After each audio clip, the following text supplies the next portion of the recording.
우여곡절 끝에 에스더가 왕후가 되었습니다. 지난주까지 우리는 그 내용을 생각해 보았죠. 당시 모르드게는 수상궁에서 관직에 있었습니다. 무슨 일을 맡았는지는 잘 알 수 없지만 어쨌든 수상궁의 관료로 공직하고 있었다는 것입니다. 그런데 어느 날 문지기 내시였던 빅당과 데레스가 아하수에로 왕을 살해하려고 하는 계획을 갖고 있다는 사실을 우연히 알게 됩니다. 그래서 그 사실을 에스더에게 보고했고 에스더가 모르드게의 이름으로 왕 앞에 이야기를 하게 되죠. 그래서 결국 빅당과 데레스는 처형을 당하게 되고 그리고 모르드게의 이름이 궁중일기에 기록되게 되죠. 재미있는 것은요, 왕의 생명을 구했지만은 아무런 보상이 없었다는 것입니다. 사실 왕을 모반하고 왕의 위를 찬탈하려고 하는 혁명이 일어났었고 그 혁명을 막은 일등공신이기 때문에 어떤 방식으로든 보상이 있어야 되는데 지금 모르드게에게 전혀 보상이 없었다고 하는 것입니다. 억울하고 속상할 수 있는 일이죠. 그러나 여러분, 저는 우리가 이 땅을 살아가면서 내가 한 만큼, 내가 수고하고 애쓴 만큼 그 결과가 오지 않는다고 할지라도 오늘만 보지 않기를 소망합니다. 언젠가 때가 되면 그때 그 일이 내가 보상을 제대로 못 받았다고 생각했던 그 일이 하나님의 은혜로 다가올 날이 있다는 것입니다. 시편 128편에 보니까 우리가 받는 복들을 많이 이야기하고 있는데 그 중에 한 복은 뭐냐면은 우리가 수고한 만큼 먹을 수 있다는 복입니다. 여러분, 우리가 이 땅을 살면서 짓지 아니한 집에서 살고 신지 아니한 것을 벗게 되는 그런 은총이 있다고 하더라도 여러분, 오늘 우리가 인생 살아가면서 수고한 만큼 먹고 수고한 만큼 우리가 가질 수 있다라고 하는 것, 그에 못지않게 큰 복이라고 저는 생각을 합니다. 그런데 졸지도 아니하시고 주무시지도 않는 하나님께서 우리의 행동 하나하나를 다 알고 계시고 일거수일투족을 알고 계시기 때문에 오늘 우리가 주님이 위해서 수고한 것, 애쓴 것 그냥 그대로 지나치지 않는다는 것입니다. 땅에 떨어지게 주님이 두지 않는다는 것이죠. 우리 주님이 받아주시고 우리의 수고한 것, 우리의 애쓴 것을 다 우리 주님께서 생각하신다는 것입니다. 요셉이 술 맡은 가늠장에 괴를 기대했지만 그렇게 되지 않았어요.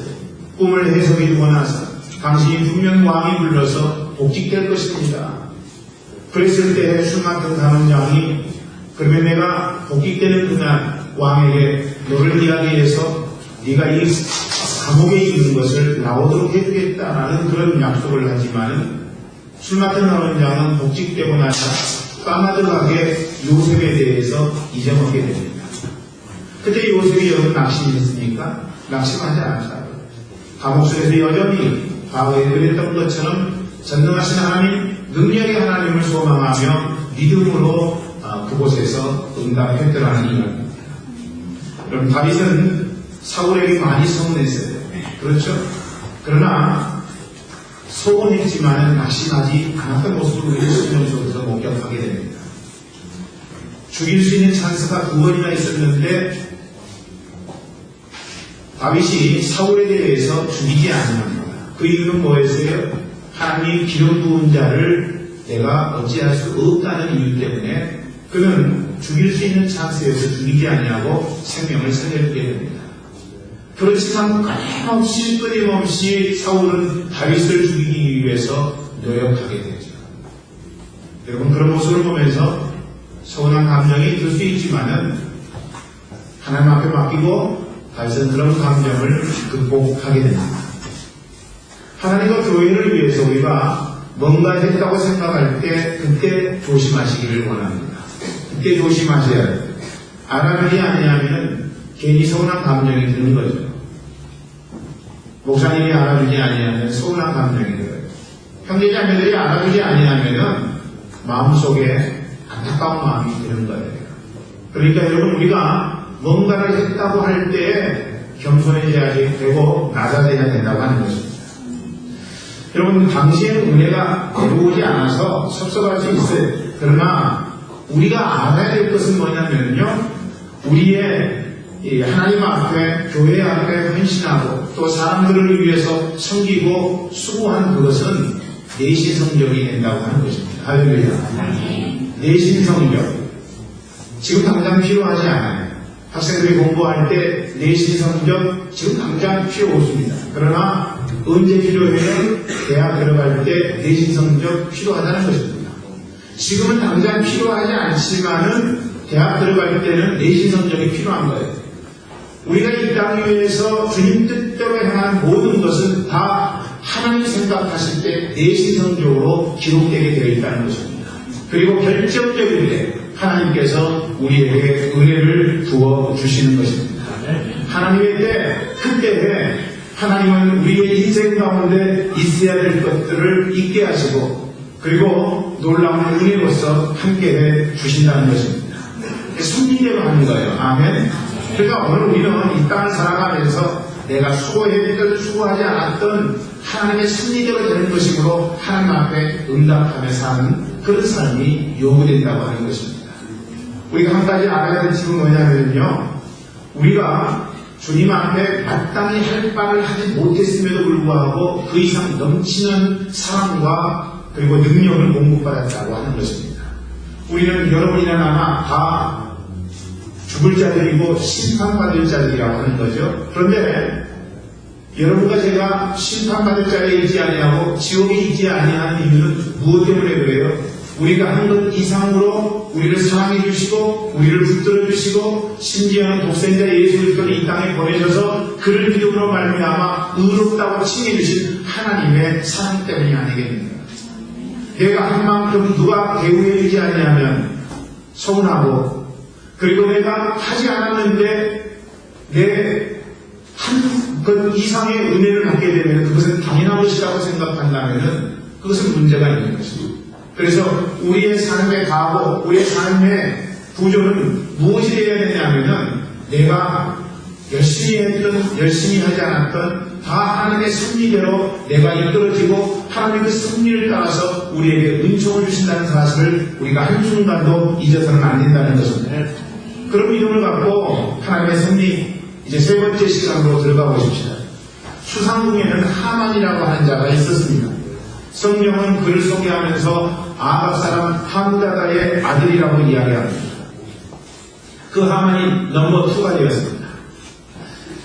아하수의 왕은 2절에서 그를 이렇게 높여줍니다. 2절 말씀 같이 읽어보죠. 시작. 대궐문에 있는 왕의 모든 신복이 다 왕의 명대로 하만에게 끌어들하되 모두에는 꿀치도 아니하고 사람도 아니하고 하만에게 더 높은 지위를 가진 사람은 바산의 아하수 왕밖에 존재하지 않았습니다.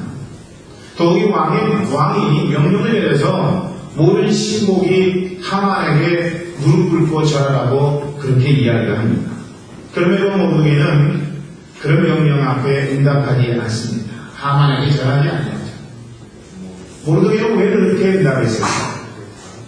바산 제국 안에 왕의 조서를 내려서 하만에게 무릎 꿇고 절해야 된다는 그런 규례가 만들어졌음에도 불구하고 지금 모르게는 그렇게 응답하지 않는 것입니다. 이유 하나는요, 모르드게에게 있어서 절할 대상은 사람이 아니라 하나님 외에는 존재하지 않았기 때문입니다. 하나님 외에는 무릎 꿇고 절할 사람이 모르드게에게는 없었다고 하는 것입니다. 또 한 가지 다른 이유는요, 하만이 아말렉 사람이었기 때문입니다. 아말렉 사람이었기 때문에 더더욱 무릎 꿇고 절을 할 수가 없었던 것입니다. 아말렉은 어떤 족속입니까? 이스라엘 백성들이 출애굽하고 나서 광야 생활을 할 때에 이스라엘의 발목을 잡으려고 하는 민족이 몇 민족이 있었습니다. 그 중에 대표적인 민족, 대표적인 족속을 들라고 한다면 바로 이 아말렉 족속인 것입니다. 발목을 잡으면요, 여러분, 발목을 잘라야 됩니다. 안데르센의 분홍신이라고 하는 동화를 여러분 아시죠? 소녀가 이 분홍신을 신게 되면 춤을 추게 되는 거예요. 춤을 추는데 그칠 수가 없는 겁니다. 그리고 이 신발 분홍신은 아무나 마음먹은 대로 벗을 수가 없는 거예요. 너무나 아름다운 신발을 춤추기 위해서 이 소녀가 신었죠. 그런데 한두 시간 좋았는데 더 이상 멈춰지지 않는 거예요. 골짜기에서도 춤을 춰야 되고, 사람들이 많은 곳에서도 춤을 춰야 되고, 시장에서도 춤을 춰야 되고, 집에서도 춤을 춰야 되고, 그치려고 하지만 그치지 않는 그런 신발. 여러분, 어떻게 하면 해결할 수 있어요? 발목을 자르면 해결할 수 있는 거예요. 발목을 잘라야만 춤을 멈출 수가 있는 것입니다. 지금 아말렉 족속이 이스라엘 백성의 발목을 잡으려고 했다고 하는 것입니다. 출애굽기 17장 16절을 보면요, 이 아말렉에 대해서 하나님께서 전쟁을 선포하시게 됩니다. 여러분, 우리 그 말씀 한번 읽어보겠습니다. 출애굽기 17장 16절입니다. 시작. 가로되 여호와께서 내게 하시기를 여호와가 아말렉으로부터 대대로 싸우려 하셨다 하였더라. 여기에서 우리가 주목할 부분이 있어요. 어떤 날에 우리가 주목을 해야 되느냐면요, 대대로라고 하는 단어입니다. 이것은 비일회성입니다. 계속해서 싸울 것이라는 이야기. 대대로 세대마다 아말렉과 이스라엘 백성들이 싸우게 될 것을 성경은 오늘 우리에게 말씀해 주고 있는 것입니다. 그러니까 아말렉과 이스라엘은 역사적인 원수예요. 역사적인 원수입니다. 대도의 역사 속에서 이 이스라엘과 아말렉은 싸움을 해왔다는 이야기입니다. 이스라엘과 팔레스타인처럼 여러분 역사를 두고 그들은 원수 나라가 되었던 것입니다. 사무엘상 15장에는요, 우리 주님께서 하셨던 그 말씀을 증명하는 것 같은 전쟁 하나가 기록이 되어 있습니다. 이스라엘과 아말렉의 전쟁인데 하나님께서 어느 날 사울에게 나타나셔서 아말렉을 너희 손에 붙였으니 전쟁하라고 말씀하십니다. 그리고 조건 하나를 나가시는데 아말렉의 모든 살아있는 것은 다 살리지 말고 죽일 것을 말씀하시게 되죠. 하지만 사울이 순종치 아니합니다. 여기서 나온 말이 뭐예요? 순종이 제사보다 낫다라는 말이 나오게 된 것이죠. 여러분, 사울은 아말렉 왕 아각을 사로잡고 좋은 양과 소를 남기게 됩니다. 그런데 사로잡은 아말렉 왕이 이름이 뭐라고요? 아각이라고 하는 것입니다. 아각. 공교롭게도 오늘 본문에 하만 또한 아각 사람이에요. 그럼 뭘 이야기하는 것입니까? 하만이 아말렉 왕이었던 아각의 후손이었다는 것을 이야기해 주는 것입니다. 지금 모르게는요, 유대가 망하면서 바사에 끌려와 살게 된 하나님 백성이고, 하만은 왕의 신임을 얻은 바사 제국의 최고 신하입니다. 하만은 자신을 경배하라고 이야기하고, 모르게는 사람에게 절할 수 없다. 오직 절할 대상, 무릎을 꿇고 경배할 대상은 하나님밖에 없다. 이렇게 이야기를 합니다. 하만과 모르드게가 텐션 관계에 있어요. 아말렉과 유대인이 갈등 구조 속에 있다고 하는 것입니다. 동료들이 살려면은 하만에게 절하라고 이야기했지만은 모르드게는 요지부동입니다. 꿈쩍도 하지 않습니다. 결국 동료들이 하만에게 이 사실을 알려줍니다. 저 사람이 절을 하지 않는 이유는 유대인이기 때문이다. 옳거니 유대인이라고 하는 사실 앞에 하만은 쾌재를 부르게 됩니다. 그 순간 안박심을 생각하게 되고 자기 조상들이 겪었던 수치를 한순간에 갚을 수 있는 기회라고 하만은 생각하게 되죠. 6절은 그것을 우리에게 진술해 주고 있습니다. 6절 말씀 읽어보죠. 시작. 저희가 모르드게의 민족을 하만에게 구한 거로 하만이 모르드게만 죽이는 것이 정하다 하고 아하수에게 온 나라에 있는 유다인 곧 모르드게의 민족을 다 내라보자 하다. 유대인을 다 죽이고자 하는 하만의 모습을 우리는 분명하게 목격합니다. 하만은 그래서 죽일 날을 정하게 되죠. 유대달력으로는 아달을 올립니다. 이것은 12월입니다. 제비를 뽑은 달이 일상으로 곧 정월이니까 11달 남은 거죠. 여러분, 이렇게 제비를 뽑은 것은요, 고대 근동 지역의 하나의 습관인데 그것은 부정타지 않게 하는 것이었습니다. 날짜를 잘 잡아야만이 부정타지 않는다는 생각이 이 하만의 생각 속에 있었던 것입니다. 우리나라도 부정타면 안 된다는 그런 생각을 굉장히 많이 갖는 거예요.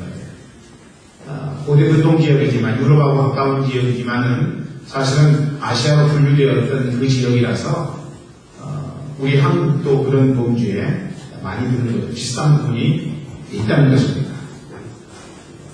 임신하게 되면은요, 어떻게 해요? 여자들이 흠집난 과일은 먹지 말라고 이야기합니다. 시어머니가 애야, 그런 과일은 먹지 마라 이렇게 이야기를 합니다. 먹고 싶어서 죽겠는데 먹지 마라고 이야기합니다. 왜 그래요?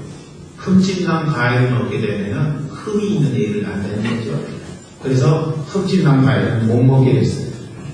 또 닭이나 오리도 먹지 마라고 이야기합니다. 왜 그래요? 애 낳으면은 쭈글쭈글한 애를 낳을까봐 닭이나 오리는 먹지 마라고 이야기했던 겁니다. 우리 그것뿐입니까?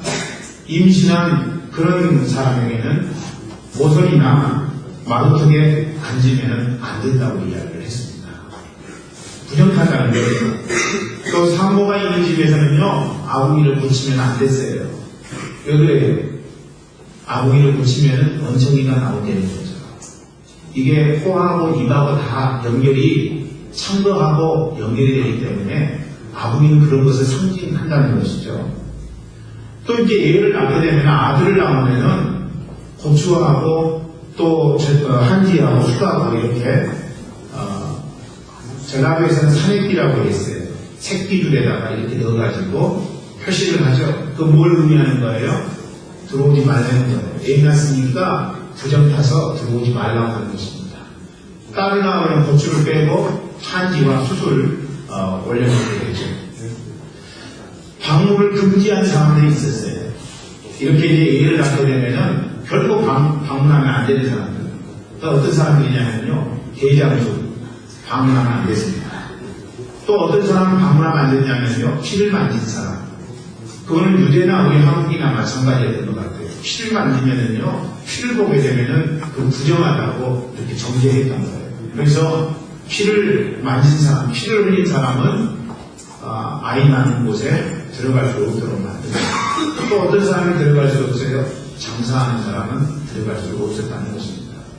그렇다면 오늘날로 생각해 보자면 대부분 장사하고 그런 사람들인데 방문할 사람이 아무도 없다는 것을 이야기합니다. 왜 그래요? 여러분, 우리는 어렸을 때 그 겨울가 같은 데서 놀다가 어떤 이야기를 합니까? 소금장도 지나간다 이렇게 이야기해요. 그래서 게임하다가 이렇게 한 번씩 지나가면서 소금장도 지나갔다. 그건 뭘 의미하는 거예요? 지금 부정한 상황이 발생해서 제대로 못할 것이다. 소금장도 지나갔으니까 여의치 않을 것이다. 이런 거죠. 올해가 무슨 해입니까? 용띠인데 용띠 중에서도 흠룡해라고 하는 거죠. 흠룡해는 운이 많대요. 행운이 있다는데, 그래서 흠룡해에 결혼하려고 하는 사람들이 그렇게 많다는 거 아니겠습니까? 그래서 이제 여행업을 하는 사람들은 이때가 호기인 거예요. 상술로 이게 나가는 거죠. 어쨌든 결혼식 많이 해서 많이 오고 우리 강방업 하는 집사님들 복되기를 소망합니다. 잘 돼야 돼요. 여러분, 이렇게 나를 정하고 하만은 왕의 명령을 따르지 않는 한민족을 참소하게 됩니다. 8절 말씀이죠. 8절 말씀 읽어볼까요? 시작.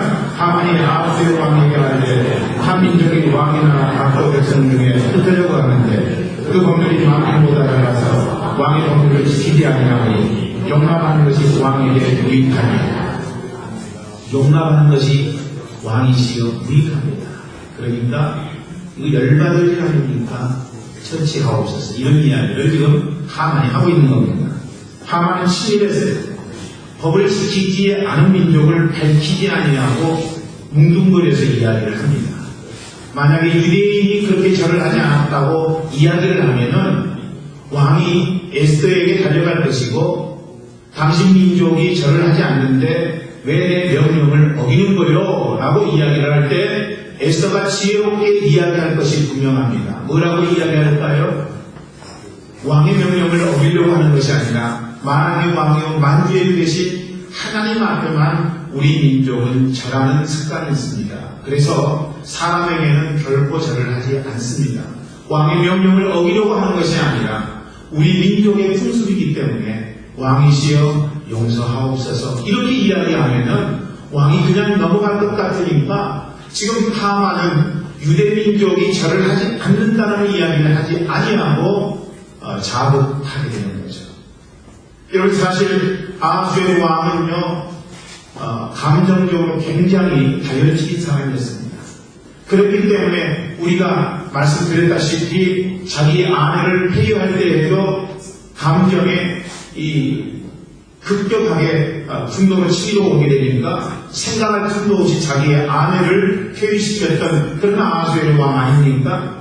그것을 잘 알고 있었던 하만이에요. 그러니까 하만이 그걸 노린 거죠.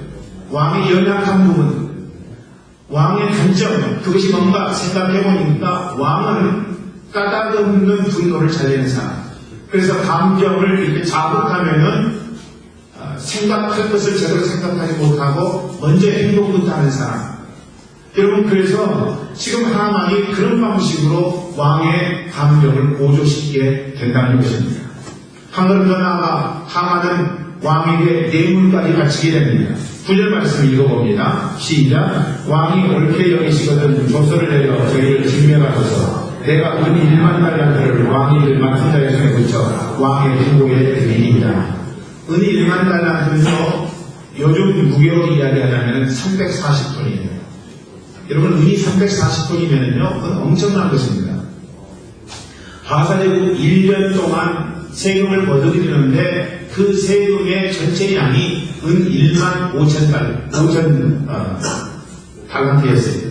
그러니까 전체 바사제국의 세금을 거둬들이는 것과 지금 하만이 왕에게 정치적으로 주겠다고 하는 돈이 그렇게 많이 차이가 나지 않는 것입니다. 아하수에로 왕은요 당시에 큰 전쟁을 3번이나 했었습니다. 지난 시간에 말씀드렸죠. 그리스와 3번의 전쟁을 치렀는데 한 번은 승리하고 2번은 실패했다. 3번의 전쟁을 치렀기 때문에 경제적 위기 가운데 있었습니다.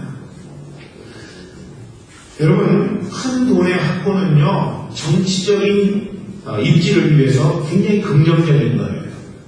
그래서 이거 받으면 큰일 날 줄 알지만은 정치인들이 뇌물을 받게 되는 거죠.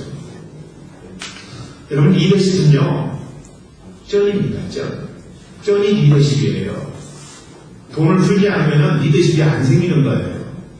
정치력이 없어지는 거예요. 그래서 모든 정치하는 사람들은 돈이 가장 중요하다는 생각을 하게 되는 것입니다. 그래서 이걸 받으면 나중에 올무에 걸릴 걸 알지만은 지금 당장 따르지 않으니까 돈을 받고 그 돈을 풀어서 정치력을 갖게 되는 거죠. 우리 한국도 1997년도에 IMF를 경험하게 되죠. 그런데 IMF를 경험하게 되자마자 김대중 전 대통령이 당선되어서 시작하게 되죠.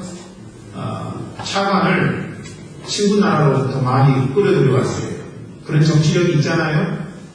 뿐만 아니라 우리 국민들이 전부 다 금모으기 운동을 하면서 나라를 살리자는 운동이 일어났습니다. 그렇게 했던 것이 나중에 좀 어려움을 가중시키는 그런 결과를 가져오기도 했지만 그 당시에는 모든 국민들을 하나로 묶고 그리고 자기의 정치력을 사람들 앞에 내세우는 데 있어서 결정적인 역할을 했다는 것입니다.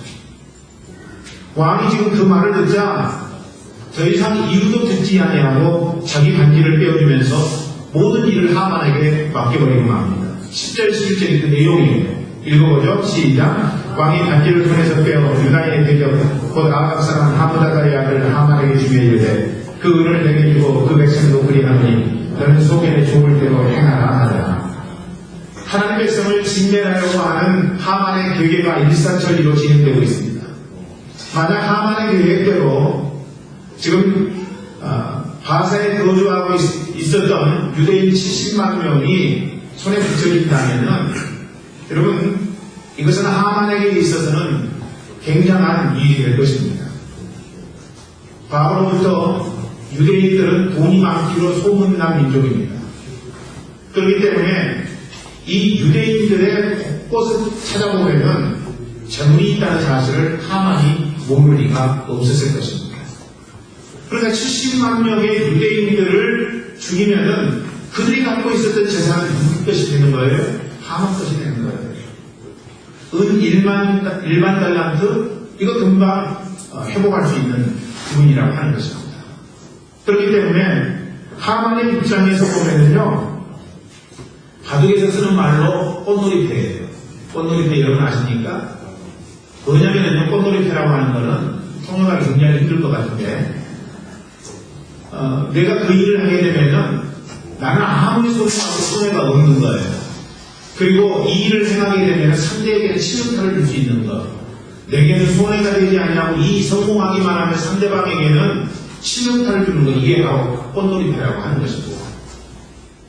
내가 한 수리여서 나에게는 손해가 없지만은 이것을 통해서 상대방에게는 대마를 잡을 수 있는 그런 기회가 된다면 그것이 바로 꽃놀이패라고 하는 것입니다. 왕이 하만에게 정치자금을 되돌려 줬다고 11절에 기록되어 있어요. 그런데 나중에 다시 자금을 받은 것으로 추정됩니다. 그 말씀이, 그렇게 추정할 수 있는 말씀이 에스더서 7장 4절에 보면은 기록이 되어 있다고요. 에스더가 뭐라고 이야기하느냐면 나와 내 민족이 팔렸다는 이야기를 합니다. 그 말은 무슨 의미예요? 은 1만 달란트에 자기 민족이 하만에게 팔렸다라는 그런 의미로 이야기한 것입니다.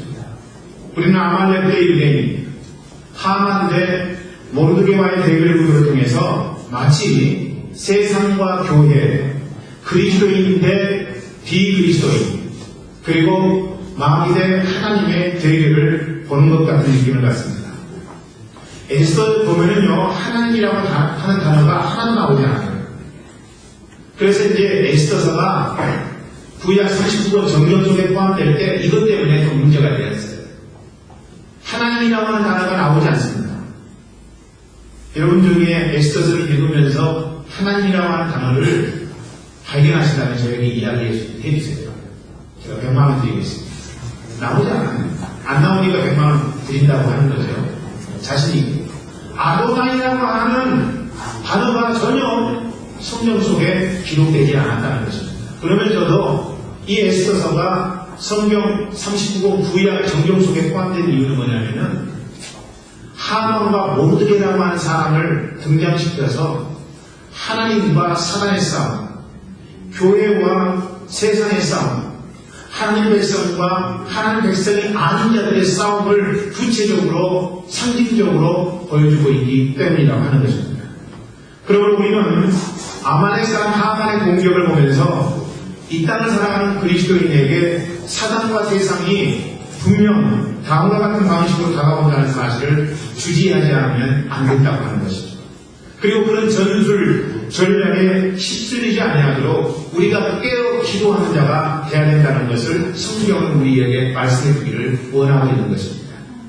그렇다면 그들의 전략, 세상의 전략, 사단의 전략은 무엇일까요? 첫째, 세상은 끊임없이 하나님의 백성들을 공격한다는 거예요. 공격하지 아니한 한 시간이 없다는 것입니다. 여러분 분명히 아셔야 되는데 사단은 오늘도 우리의 인생 가운데 우리를 삼키기 위해서 우는 사자와 같이 다가온다고 하는 사실입니다. 세상이 우리에게 좋게 대하는 적이 없다는 사실을 여러분이 분명 인지해야 된다는 거예요. 역사가 그걸 증명하지 않습니까? 얼마나 많은 그리스도인들이 단지 믿는다고 하는 이유로 불이익을 당하고 핍박을 당하고 심지어는 그러다가 생명까지 이르느냐 하는 것입니다.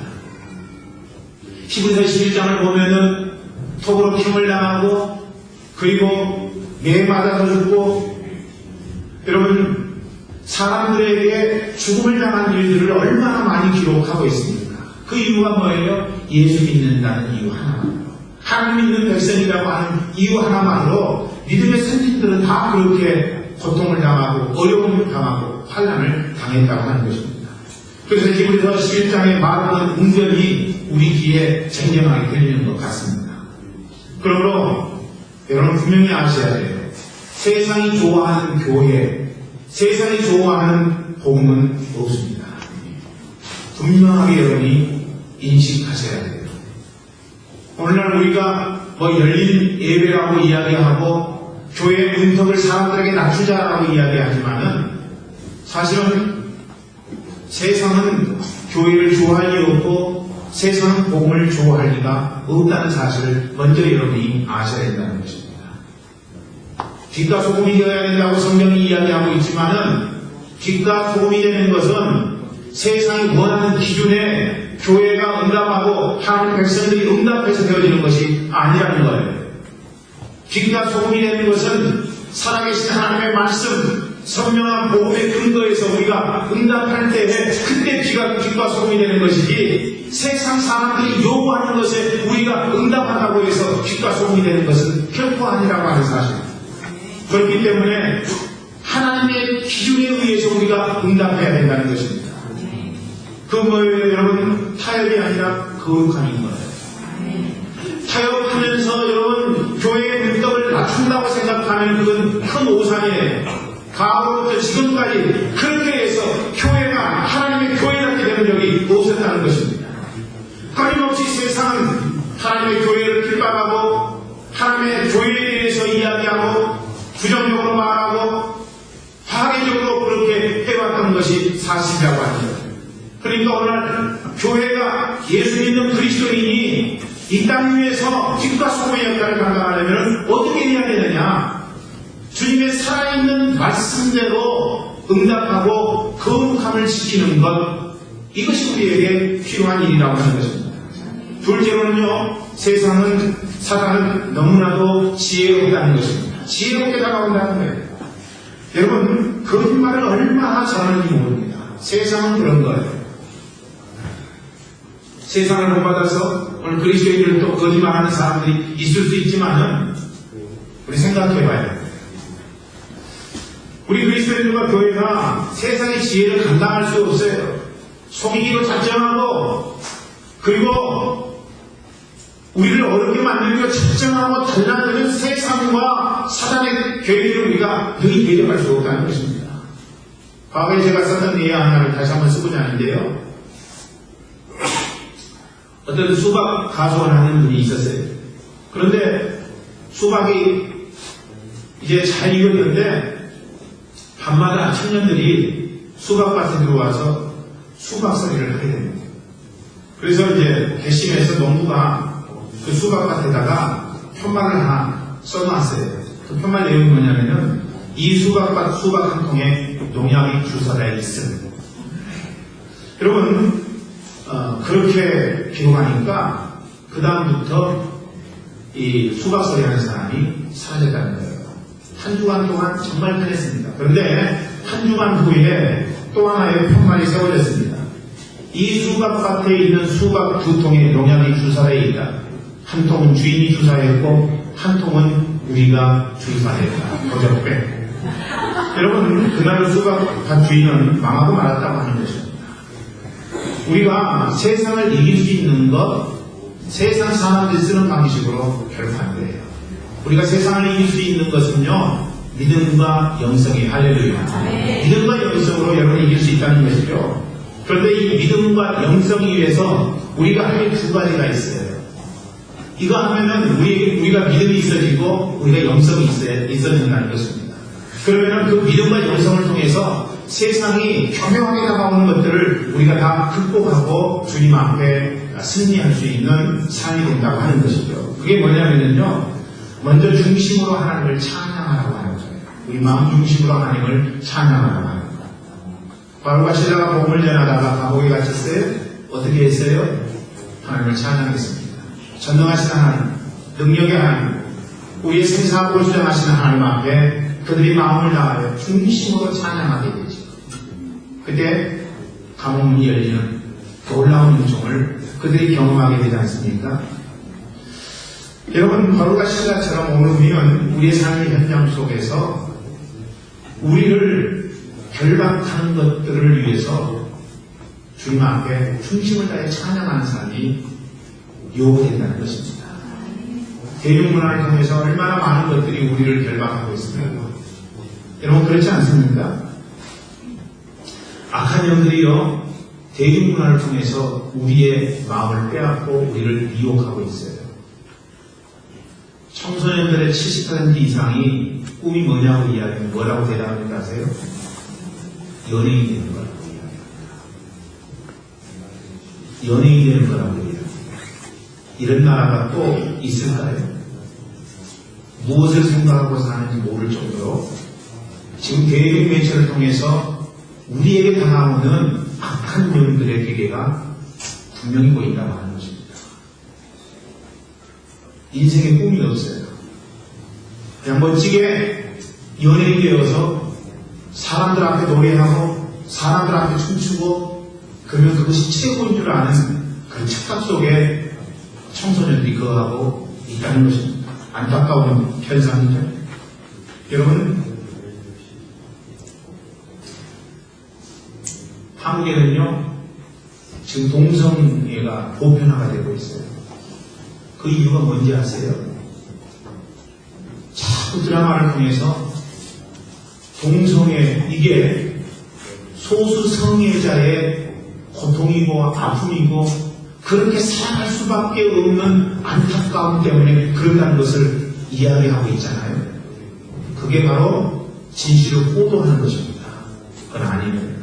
동성애는 범죄입니다. 하나님이 결코 싫어하시는 범죄라는 사실을 여러분이 아셔야 돼요. 그런데 그런 것들이 지금 보편화가 되고 있는 이유가 뭐예요? 드라마 때문 아니겠어요? 영상글씨 때문 아니겠어요? 여러분, 낙곰수라고 들어보셨습니까? 낙곰수. 팟캐스트 중에 청취율 1위입니다. 손석희의 시선 집중보다 이 낙곰수를 더 많이 듣고 있어요. 단시간에 이렇게 호응이 많은 것은 없었습니다. 그런데 여러분, 낙곰수에 나오는 사람들이요 시각이 삐뚤어졌다는 사실을 아십니까? 교회에 대해서 시각이 삐뚤어졌고요 정부에 대해서 시각이 삐뚤어져 있다는 것이죠. 자꾸 부정적인 이야기를 하는 거예요. 그러면 그것을 듣는 사람들이 어떻게 돼요? 시각이 부정적으로 되는 거예요. 자양자호하는 거예요. 여러분, 그래서 이제 예를 든다면 이런 겁니다. 낙곰수에서 무엇을 이야기하느냐면은 우리 한국에서 간호사를 독일로 보낸 것이 66년도다. 그런데 박정희 전 대통령이 독일에 간 것이 64년도다. 어떻게 간부들하고 간호사들하고 함께 울면서 만남을 가질 수 있겠는가? 그것은 거짓말이고 그것은 착각이다, 이렇게 이야기를 합니다. 맞아요. 66년도에 우리 간호사들이 독일로 갔습니다. 66년도에. 근데 그건 공식적인 것이고 그 이전에 이미 간호사들이 가 있었다고요. 그러니까 64년도에 독일 방문하면서 그 간호사들과 간호들하고 함께 여러분 울면서 동독애를 나눴던 거예요. 그런데 낙곰수에서는 뭐라고 이야기하냐면 그건 거짓말이다. 잘못됐다. 이렇게 이야기하는 거예요. 그리고 그것에 대해서 이야기하면 뭐라고 이야기합니까? 답변합니까? 이건 팟캐스트인데 그냥 그것은 한번 해볼 수 있는 이야기지 않느냐. 그것을 그렇게 심각하게 받아들이면 어떻게 하냐. 이렇게 이야기합니다.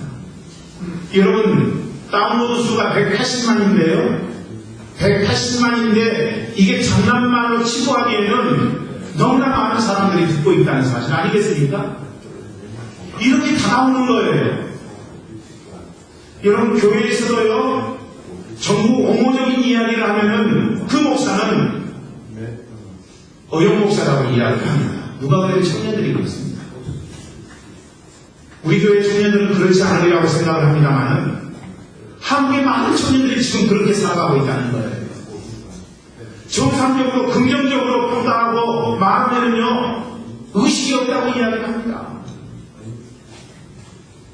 어찌해서 우리 한국이 이런 나라가 됐을까 하는 생각을 갖게 돼요. 물론 그럼에도 불구하고 저는 하나님의 섭리를 믿습니다. 아멘. 북한이 열리게 되면은 옛날 실크로드가 가스펠로드로 바뀌리라고 저는 믿습니다. 할렐루야. 그런 나라를 위해서 기도하고 있어요. 하나님, 실크로드가 가스펠로드가 될 수 있도록 북한을 열어주시옵소서. 이렇게 기도하고 있지만은 오늘 나타나는 현상은 대중문화를 통해서 우리에게 나타나는 현상은 너무나도 안타깝고 너무나도 속상한 부분이라고 하는 거예요. 이것을 극복할 수 있는 방법은 다른 거 아니에요. 우리 마음 중심으로 하나님을 찬양합니다. 저는 그래서 우리 교회의 찬양이요 더 신나게 찬양하는 교회가 되었으면 좋겠어요. 정말 신나게 찬양하는 교회가 되었으면 좋겠어요. 인생의 짐들을 교회에 나와서 하나님 찬양하고 하나님 앞에 영광 돌리는 그런 찬양을 통해서 우리의 마음이 회복되고 우리의 마음이 교정되기를 원합니다. 대중문화를 통해 다가오는 악한 사단의 세력을 예수 찬양하는 것을 통해서 우리가 다 극복하기를 저는 소망합니다. 또 한 가지는 뭐냐면요, 여러분 성령이 감고 나시는 예배를 회복하는 거예요. 우리가 믿음과 영성을 소유해서 지혜롭게 이 세상에서 다가오는 그런 사단의 세력을 물리치려면 우리가 어떻게 해야 되느냐? 여러분 정말로 우리의 마음 중심으로 드리는 예배가 회복되어야 된다는 것이죠. 성령이 임하는 예배는요, 하나님께로 우리의 초점을 고정시킵니다. 여러분의 관심이 뭐예요? 우리 청년들의 관심이 뭐예요? 우리 청소년들의 관심이 뭔가요? 컴퓨터 아닙니까? 컴퓨터를 하지 않냐면 떨려요. 분단현상이 뭐에 사로잡혀 있어요? 알 수 없는 것에 사로잡혀 있는 오늘의 현실 아니겠습니까? 근데 여러분, 우리가 그렇게 사로잡혀 있는 것들을 극복하고 그것으로부터 벗어나려면, 자유하려면 어떻게 해야 되느냐? 여러분, 십자가에 사로잡히는 방법밖에 없습니다. 할렐루야. 예배는요, 십자가를 바라보게 됩니다. 아멘. 참된 예배는 그 속에서 십자가의 예수 그리스도의 희생과 헌신을 바라보게 만든다는 것이죠. 여러분, 우리가 관심 있는 우상으로부터 우리를 떼어낼 수 있는 방법은요, 하나님 앞에 전심전력으로 예배하는 그 작업밖에 없다고 하는 거예요. 저는 우리 교회 모든 분들이 과거에 드렸던 예배가 아니라 예배의 정신을 통해서 정말로 그 예배를 통해서 하나님 만나고 기쁨과 감사와 감격이 넘치는 그런 인생으로 바뀌어져서 여러분을 통하여서 세상이 뒤로 물러서는 그런 놀라운 역사가 있기를 주의 이름으로 축원합니다. 여러분, 셋째로 세상에 사로잡히면요, 상식 밖의 일이 일어난다는 거예요. 상식 밖의 일이 벌어집니다. 마치 아하수에르 왕처럼 아하수에르 왕이 바사대국에 70만 되는 그런 유대인들을 일개 하만에게 줘버렸다고요. 이 상식 밖의 일이에요. 상식 밖의 일입니다.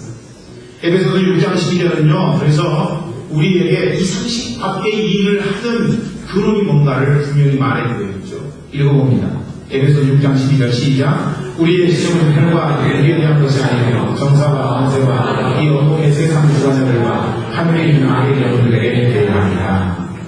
여러분, 생각해보면 도저히 일어날 수 없는 일들이 오늘 우리 삶의 현장에 나타난다고 해요. 교회 밖에서도 일어나지만 교회 안에서도 일어나죠. 교회 안에 잘못된 일이 일어나는 이유는요, 다른 거 아니에요. 그것은요, 세상에 사로잡히기 때문에 그렇다는 거죠. 하나님의 말씀 앞에, 십자가 앞에 사로잡히면 그런 일이 일어나지 않는데, 여러분, 그런 일이 일어나는 거는요, 다른 게 아니라는 거죠. 십자가는 낮고 낮은 자리입니다. 겸손과 헌신의 자리입니다. 여러분, 우리가 십자가 앞에 붙들지 아니하면, 십자가의 능력 앞에 꼬꾸러지지 아니하면, 오늘 우리는 상식 밖의 일을 할 수 있다는 거예요. 상식 밖의 일을 할 수 있습니다. 저는 여러분들이 십자가를 붙들 때 진짜 십자가 붙들기를 원해요. 장식 십자가 붙들지 말고요. 오늘 이 땅 살아가는 사람들 중에 예수 믿는 사람들이요, 십자가를 붙드는데 장식품을 붙잡아요. 장식품. 그 십자가 붙들면은 잘 살게 되리라고 하는 십자가 붙들어요. 그 십자가 붙들면은 사람들 앞에 영광 받으리라고 하는 십자가를 붙들려는 거예요. 그건 가짜 십자가입니다. 십자가 아니에요. 오늘 우리가 붙들어야 할 십자가는 뭐예요? 예수님이 못 박히신 십자가예요. 십자가 가지고 영광 받으려고 하지 마세요. 십자가는 철저하게 헌신하는 거예요. 헌신의 자리예요. 섬김의 자리예요. 낮은 자리예요. 오늘의 말씀 다 전했습니다. 하만은 사탄의 모습으로 모르드게에게 다가왔습니다. 모르드게와 유대인은요 풍전등화의 운명입니다. 그런데 알아야 될 것은요 결국 모르드게가 승리하게 된다는 거죠. 오늘의 레슨을 되새겨 보십시다. 사탄이 공격할 때 타협하지 말고 거룩히 일하고 여러분에게 주문했어요. 또 세상의 죄는 믿음과 영성으로 이길 수 있는데 믿음과 영성을 갖기 위해서 우리가 해야 될 작업 두 가지. 찬양을 회복하라고 하는 거. 진짜 찬양을 회복하라고 하는 거. 예배를 회복하라고 하는 거. 여러분의 삶의 현장 속에서 찬양과 예배가 정말 회복돼야 됩니다. 이번에 포스타 가시는 분들 찬양과 예배를 회복하세요. 네. 그럼 우리는 믿음과 영성을 소유할 수 있고 사랑의 지혜를 이길 수 있는 거예요. 마지막으로 그 말씀은 미혹되면은 상식 밖에 이기면 한다는 거죠. 그래서 이제 우리가 미혹되지 않기 위해서 해야 되는 일은 십자가 붙으려고 하는 것이죠. 사랑을 동일하게 우리에게 다가옵니다.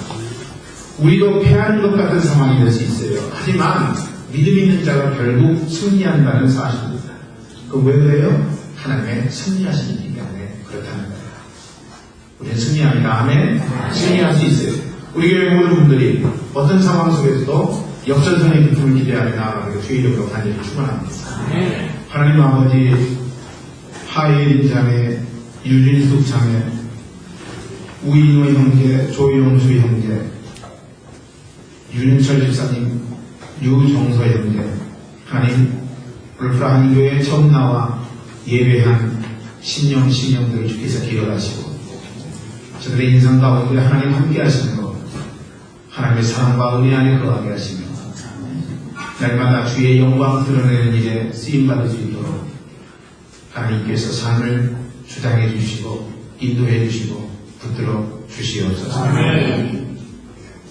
지금은 우리 위에 죽으시되 놀라우시는 일, 아버지 하나님의 만극하신 사랑하시는 것, 성령의 감화 내를 충만하시는 것, 오늘 하나님 앞에 예배를 드리면서 참된 찬양을 회복하고 참된 예배를 회복하고 십자가 앞에 나가 내 지혜가 아니라 하나님 주신 지혜로 선명한 기준 앞에 거룩한 삶을 살기로 결단한 주님의 귀한 백성들 우리 미래인 지금부터 영원토록 함께 계시기를 간절히 축원하옵나이다. 아멘.